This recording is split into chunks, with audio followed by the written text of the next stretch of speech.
Corona পরিস্থিতিতে দেশের মূল মন্ত্র আত্মনির্ভর ভারত। কৃষি থেকে শিল্প, লালকেল্লা থেকে মেক ইন ইন্ডিয়ার ডাক দিলেন প্রধানমন্ত্রী নরেন্দ্র মোদী।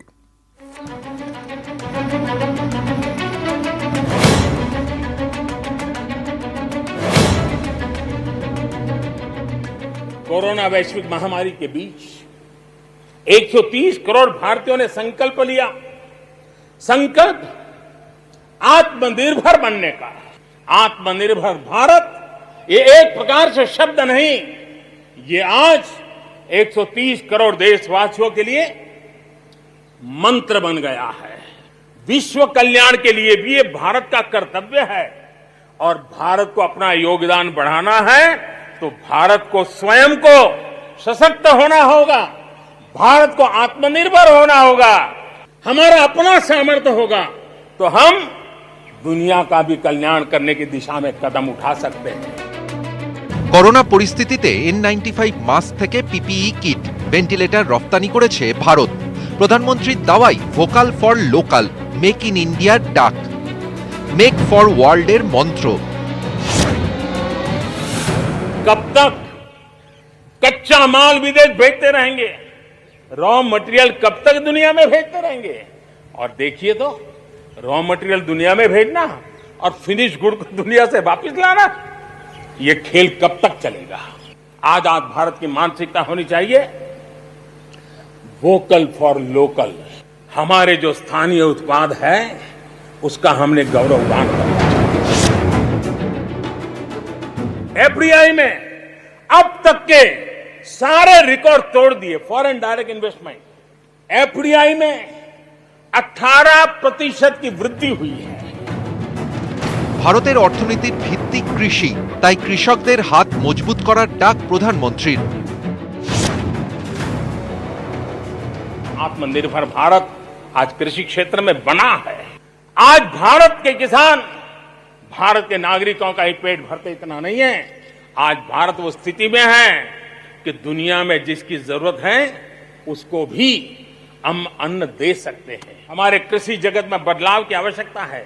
विश्व की अपेक्षाओं को पूरा करने के लिए हमने हमारे कृषि जगत को भी आगे बढ़ाने की जरूरत है। শিল্প থেকে কৃষি বিজ্ঞান, আত্মনির্ভর ভারতই হোক 134 কোটি দেশবাসীর মূল মন্ত্র, বার্তা প্রধানমন্ত্রীর। নিউজ 18 বাংলা। এলওসি থেকে এলএসি, ভারতের সীমান্ত রক্ষায় প্রস্তুত সেনা দেশের সার্বভৌমত্বের দিকে চোখ তুলে তাকালে যোগ্য জবাব পাবে। লালকেল্লা থেকে নাম না করে চীন আর পাকিস্তানকে হুঁশিয়ারি প্রধানমন্ত্রীর। চীনের নাম বলতে কেন ভয় পাচ্ছেন? খোঁচা কংগ্রেসের।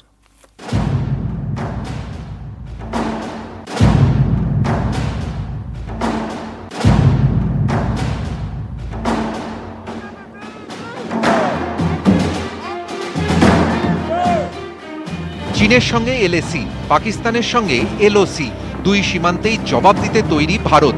নাম না করে চীন পাকিস্তানকে নিশানা নরেন্দ্র মোদীর। एलओसी से लेकर एलएसी तक देश की संप्रभुता पर जिस किसी ने आंख उठाई, देश की सेना ने, हमारे वीर जवानों ने उसका उसी की भाषा में जवाब दिया है। भारत की संप्रभुता की रक्षा के लिए पूरा देश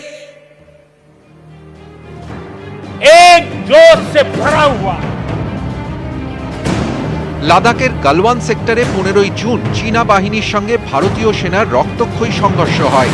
শনিবার লালকেল্লায় প্রায় 1.5 ঘন্টার ভাষণে প্রধানমন্ত্রীর গলায় সেই গালওয়ান প্রসঙ্গ, লাদাখের প্রসঙ্গ। हमारे वीर जवान क्या कर सकते हैं, देश क्या कर सकता है, ये लद्दाख में दुनिया ने देख लिया।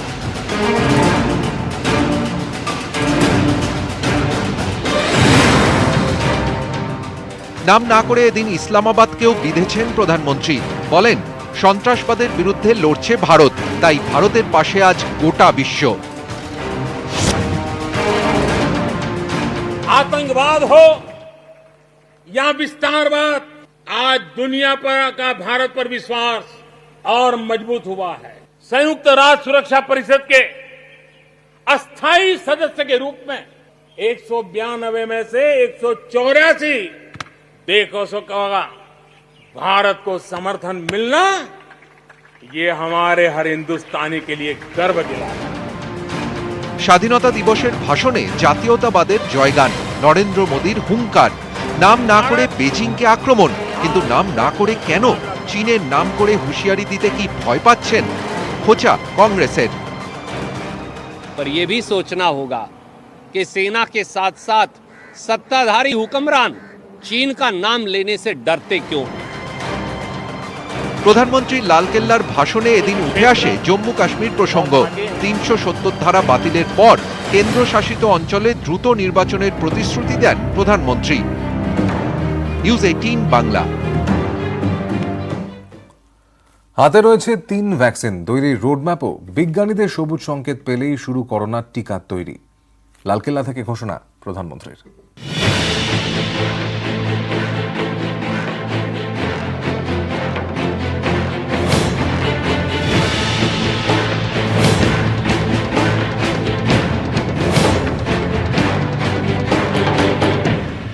করোনার বিরুদ্ধে যুদ্ধ, ভ্যাকসিনের দৌড়ে আত্মনির্ভর ভারত। ৭৪তম স্বাধীনতা দিবসে প্রধানমন্ত্রীর ঘোষণা, ভ্যাকসিন সরবরাহের রোডম্যাপ তৈরি। এখন শুধুই সময়ের অপেক্ষা। वैज्ञानिकों से जब हरी झंडी मिल जाएगी, बड़े पैमाने पर प्रोडक्शन होगा। একটা দুটো নয়, ভারতের ল্যাবরেটরিতে 3টি ভ্যাকসিন নিয়ে চলছে গবেষণা। ইতিমধ্যে শেষ হয়েছে ভারত বায়োটেকের কোভ্যাক্সিনের প্রথম ধাপের পরীক্ষা। দৌড়ে রয়েছে জাইডাস ক্যাডিলা ও সেরাম ইনস্টিটিউটও। देश के हमारे वैज्ञानिकों की प्रतिभा एक ऋषि मुनि की तरह लेबोरेटरी में जी जान से जुटे हुए हैं। और भारत में एक नहीं, दो नहीं, तीन वैक्सीन उसके टेस्टिंग के अलग अलग चरण में है। শুধু ভ্যাকসিন তৈরি করাই নয়, ১৩৪ কোটি দেশে দ্রুত সবার হাতে ভ্যাকসিন পৌঁছে দেওয়ার আশ্বাসও দিয়েছেন প্রধানমন্ত্রী। तेजी से प्रोडक्शन के साथ वैक्सीन हर भारतीय तक कम से कम समय में कैसे पहुंचे, उसका खाका भी तैयार है, उसका रूपरेखा भी तैयार है। ভারতে করোনা আক্রান্তের সংখ্যা 25 লক্ষ ছাড়িয়েছে। আক্রান্তের নিরিখে বিশ্বের 3য় স্থানে ভারত। এই পরিস্থিতিতে ভ্যাকসিন তৈরির কারখানা করে ভারতই বিশ্বকে পথ দেখাবে। ভ্যাকসিন তৈরিতেও আত্মনির্ভর হবে ভারত। লালকেল্লা থেকে বার্তা প্রধানমন্ত্রীর। নিউজ 18 বাংলা। भारत माता की। ভারতে করোনায় মৃত্যুর সংখ্যা 50,000 ছুঁই। একদিনে আক্রান্তের সংখ্যা সর্বোচ্চ।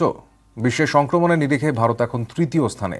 তবে আশার কথা, দেশে সংক্রমণের হার কমছে, বাড়ছে সুস্থতার হার।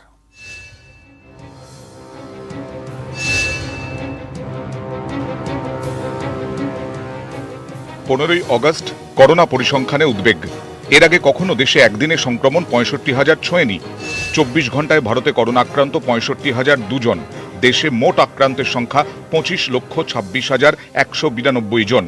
15ই অগস্ট সকাল পর্যন্ত দেশে করোনায় মৃত 49,036 জন। তবে এর মধ্যেও আশার আলো দেখাচ্ছে করোনায় সুস্থতার হার। দেশে এখনো পর্যন্ত সুস্থ হয়েছেন মোট 18,08,936 জন। ভারতে করোনায় সুস্থতার হার 71.61%। সংক্রমণের হারেও আশার আলো দেখছেন বিশেষজ্ঞরা। সোমবার পর্যন্ত দেশে করোনা সংক্রমণের হার ছিল 9%-এর ওপর। শনিবার সেটাই কমে দাঁড়িয়েছে 7.48%। গত এক সপ্তাহে করোনা পরীক্ষাও উল্লেখযোগ্য হারে বেড়েছে। একদিনে 8,68,679 জনের করোনা পরীক্ষা হয়েছে এ পর্যন্ত, যা সর্বোচ্চ। করোনা সংক্রমণের নিরিখে আমেরিকা ও ব্রাজিলের পরেই রয়েছে ভারত। বিশ্বে করোনায় মৃত্যুর নিরিখে ভারত 4র্থ স্থানে। স্বাধীনতা দিবসে 25 জন করোনা যোদ্ধাকে কুর্নিশ মুখ্যমন্ত্রীর দেওয়া হলো স্মারক মানপত্র। রেড রোডের অনুষ্ঠান সেরে রাজভবনে গিয়ে রাজ্যপালের সঙ্গে সৌজন্য সাক্ষাৎ। করোনার থেকে মুক্তি চাই, এবারের স্বাধীনতা দিবসে তাই করোনা যোদ্ধাদের কুর্নিশ। রেড রোডের অনুষ্ঠানে তাঁদের সম্মান জানালো রাজ্য সরকার। চিকিৎসক, নার্স থেকে পুলিশ, দমকল, শিক্ষক, বিভিন্ন ক্ষেত্রের 25 জন করোনা যোদ্ধার হাতে স্মারক তুলে দেন মুখ্যমন্ত্রী। দেওয়া হয় বিশেষ মানপত্র। করোনা বিধি মেনে এদিন রেড রোডের অনুষ্ঠান হয়। ছিল 4টি ট্যাবলো, সব মিলিয়ে মিনিট 20 অনুষ্ঠান। রেড রোড থেকে রাজভবন, সেখানে রাজ্যপালের সঙ্গে দেখা করেন মুখ্যমন্ত্রী। সৌজন্য সাক্ষাৎ। রাজ্যপালের সাথে অনেকক্ষণ আড্ডা মেরে গেলাম আর স্বাধীনতা দিবসের শুভেচ্ছা জানিয়ে গেলাম। রাজভবনে মুখ্যমন্ত্রীর সঙ্গে সৌজন্য সাক্ষাতের পর মেয়র রোডের অনুষ্ঠানে রাজ্যপালের আবার চড়া সুর। डेमोक्रेसी की जो नींव है वो 2 धुरी पर है। पहली धुरी कि चुनाव निष्पक्ष हो, मतदाता खुलकर अपना मत दे, मत देने के बाद उस पर किसी प्रकार का कुप्रभाव न पड़े। पेटी से क्या निकलता है ये मेरा सरोकार नहीं है। मैं नहीं चाहता कि पश्चिम बंगाल की पहचान पॉलिटिकल वायलेंस से बने या इलेक्शन वायलेंस से बने। এদিন বারাকপুরের গান্ধীঘাটেও যান রাজ্যপাল। গান্ধীজির মূর্তিতে মালা দেন, চরকাও কাটেন। নিউজ 18 বাংলা। বিজেপির ভারত মাতার পুজোর কর্মসূচি নিয়ে বাগবাজারে রাতভর উত্তেজনা, মণ্ডপ খুলে দেওয়ার অভিযোগ পুলিশের বিরুদ্ধে। পুলিশের পাল্টা দাবি, করোনা পরিস্থিতির মধ্যে অনুমতি ছাড়াই মণ্ডপ তৈরি করা হয়েছিল। শনিবার পুজো হয়, সঙ্গে বিজেপি তৃণমূল চাপানুতর।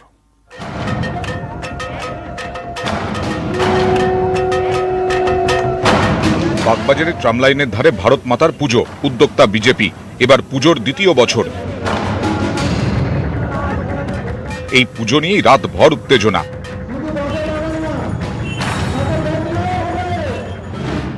বিজেপির দাবি, ফুটপাথে পুজোর প্যান্ডেল বাঁধা হয়, পুলিশ এসে সেই প্যান্ডেল খুলে দেয়। পুজোর উদ্যোক্তা বিজেপি বলেই এভাবে পুলিশের বাধা। এই অভিযোগ উড়িয়ে পুলিশের দাবি, পুজোর মণ্ডপ ফুটপাথে নয়, রাস্তায় তৈরি করা হয়, সেটাও অনুমতি ছাড়া। করোনা পরিস্থিতিতে পুজোর কোনো অনুমতিই নেই। শুক্রবার রাতভর এলাকায় উত্তেজনা থাকলেও শনিবার সকালে পরিস্থিতি কিছুটা শান্ত হয়। পুজোর প্যান্ডেলের মাপ অনেকটা কমিয়ে ভারত মাতার পুজো হয়, কিন্তু চাপানুতর কমেনি।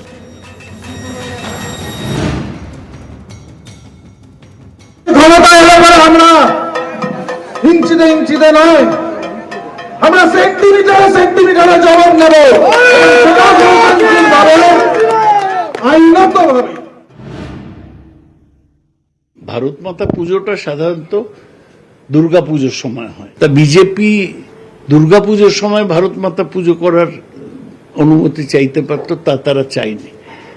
এমনি নিয়ম হচ্ছে কলকাতা পুলিশে অনেক দিন থেকে নতুন কোনো পুজোর পারমিশন দেওয়া হচ্ছে না, তো সেই জন্য পারমিশন পাইনি। 6 মাস পরের ভয় দেখিয়ে লাভ কি? 6 মাস পরে যা হয় দেখা যাবে। পাখির চোখ 2021, মুখোমুখি তৃণমূল বিজেপি। স্বাধীনতা দিবসে ভারত মাতার পুজো ঘিরেও রাজনৈতিক চাপানুতর চরমে। ক্যামেরায় অসিত দাস ও সুরজ প্রসাদ গুপ্তার সঙ্গে শিবাশিস মৌলিক ও সৌজন মণ্ডল, নিউজ 18 বাংলা।